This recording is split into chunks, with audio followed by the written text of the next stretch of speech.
दोस्तों, झारखंड में कई ऐसी महत्वपूर्ण परियोजनाएं चल रही हैं जो राज्य की तस्वीर बदल सकती है। झारखंड के कई जिलों में पुल, एक्सप्रेसवे के बन जाने से लोगों को काफ़ी सुविधा मिलेगी। एक तरफ लोगों को जाम से छुटकारा मिलेगा, तो वहीं दूसरी तरफ रेलवे से संबंधित किसी तरह की समस्या नहीं होगी। आइए इसके बारे में विस्तार से जानते हैं।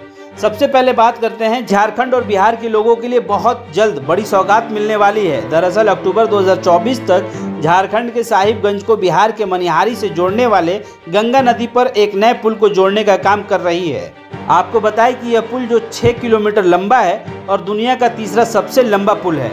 ये पुल यात्रा की दूरी को काफ़ी कम कर देगा। इस परियोजना में मनिहारी बाईपास का निर्माण और NH 131A का चौड़ीकरण भी शामिल है। इस परियोजना की लागत 1900 करोड़ रुपए है और इसे पूरा करने में करीब 2750 निर्माण श्रमिक काम कर रहे हैं। वहीं सीमाटोली फ्लाईओवर निर्माण के लिए रेलवे ने अनुमति दे दी है।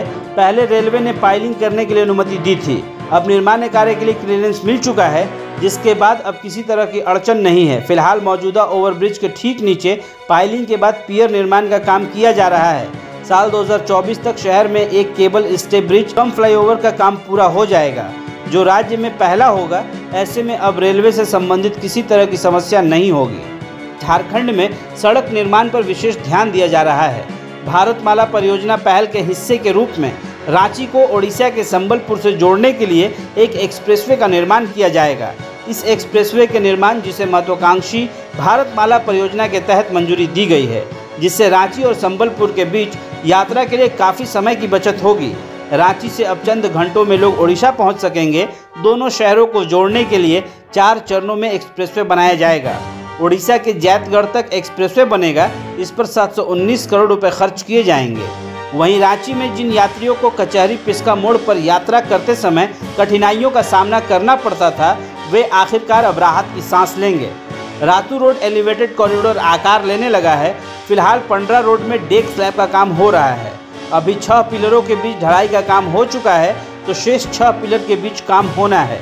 इस तरह पंडरा रोड में पिस्का मोड़ तक यह काम पूरा हो जाएगा। यहाँ डेक स्लैब का काम पूरा होने के बाद रातू रोड में किशोरी सिंह यादव चौक से डेक स्लैब का काम शुरू कराया जाएगा। यह प्रयास किया जा रहा है कि इस साल के अंत तक एलिवेटेड रोड को पूरी तरह आकार दे दिया जाए। तो अब बात करते हैं दूसरे प्रोजेक्ट की।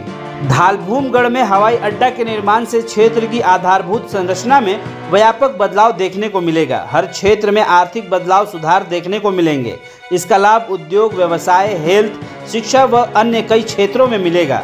हवाई सेवा से अनुमानतः पहले साल में 52,000 से अधिक पैसेंजर उड़ान भरेंगे। पूर्वी पश्चिमी सिंहभूम, सरायकेला के कुछ हिस्से, पश्चिम बंगाल व ओडिशा के कई जिलों को इससे लाभ भी मिलेगा। बता दें कि हवाई अड्डे का निर्माण द्वितीय विश्व युद्ध के बाद सेवा मुक्त किए गए एक हवाई क्षेत्र पर किया जाएगा, जो कि जमशेदपुर से लगभग 60 किलोमीटर दूर होगा। वहीं रांची रेलवे स्टेशन एक पुनर्विकास परियोजना के दौर से गुजर रहा है, जिसमें 2 मंजिला टर्मिनल भवन, 10 लिफ्ट, 17 एक्सीलेटर, अलग प्रवेश और निकास बिंदु, एक पार्सल हैंडलिंग सिस्टम और एक ऊंचा कॉन्कोर्स का निर्माण शामिल है। नया टर्मिनल भवन यात्रियों को प्लेटफॉर्म 5 तक पहुंचने की अनुमति देगा और 1 फुट ओवरब्रिज द्वारा दूसरे टर्मिनल भवन से जुड़ जाएगा। इस परियोजना की लागत 447 करोड़ रुपए होने की उम्मीद है और इसे 2025 तक पूरा किया जाना है। तो वहीं ऐसे ही एक और परियोजना है जो कि झारखंड की तस्वीर को बदल कर रख देगा। बात कर रहे हैं गोला और मांझी एक्सप्रेसवे परियोजना की, जिसे बनाने में लगभग 1700 करोड़ रुपए की लागत आएगी। इसे भारतीय राष्ट्रीय राजमार्ग प्राधिकरण द्वारा मंजूरी दे दी गई है और जल्द ही इसे बोली के लिए रखा जाएगा। यह परियोजना, जिसे ग्रीनफील्ड प्रोजेक्ट के रूप में विकसित किया जाएगा, इसके बारे में कहा जा रहा है कि यह झारखंड राज्य का पहला वास्तविक एक्सप्रेसवे होगा। इस परियोजना के बन जाने से बड़े वाहनों के चालकों और निजी वाहनों के मालिकों को परिवहन के लिए बेहतर विकल्प मिलेगा। इन सब के अलावा रांची आउटर रिंग रोड, जिसकी लागत 7000 करोड़ रुपए होने की उम्मीद है, लगभग 200 किलोमीटर तक फैली एक गोलाकार सड़क होगी और इसमें कई केबल रुके हुए पुल शामिल होंगे। इसे मौजूदा 86 किलोमीटर लंबी रिंग रोड से लगभग 10 किलोमीटर दूर बनाया जाएगा।